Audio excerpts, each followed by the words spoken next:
Hi and welcome back to my channel. Today we're going to look at the properties of materials. Materials cover all substances and include such things as metals, ceramics,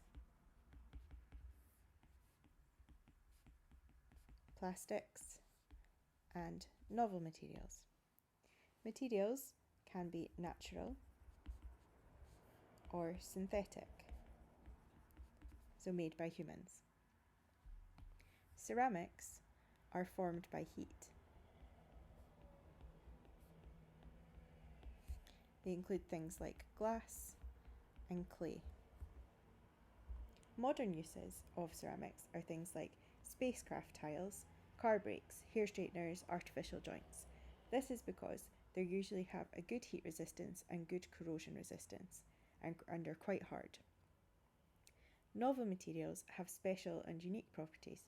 They're designed to meet the needs of society and can be things like plastics that biodegrade, plastics that dissolve, and materials which change shape depending on their temperature. For this question, I want you to link the material, metal, plastic or ceramic, to an appropriate use and then an appropriate property of that material that is being used. Let's first look at the metals. So metals are often used to form frying pans. This is because they have good heat conductivity. They're also used for electrical wiring, and this is because they have good electrical conductivity. And finally, they're also used for jewellery, and this is because they have a property which is lustrous, or because they're shiny. Plastics are often used for things like your mobile phone case. This is because they are lightweight. Plastics are also used for things like raincoats, and that's because they're waterproof.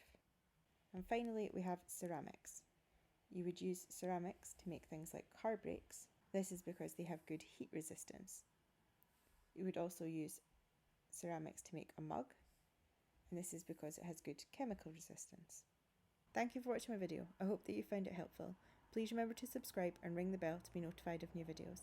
You can also follow me on Twitter at MissAdamsChem or Instagram MissAdamsChemistry for updates on videos and flashcards throughout the year. Bye for now.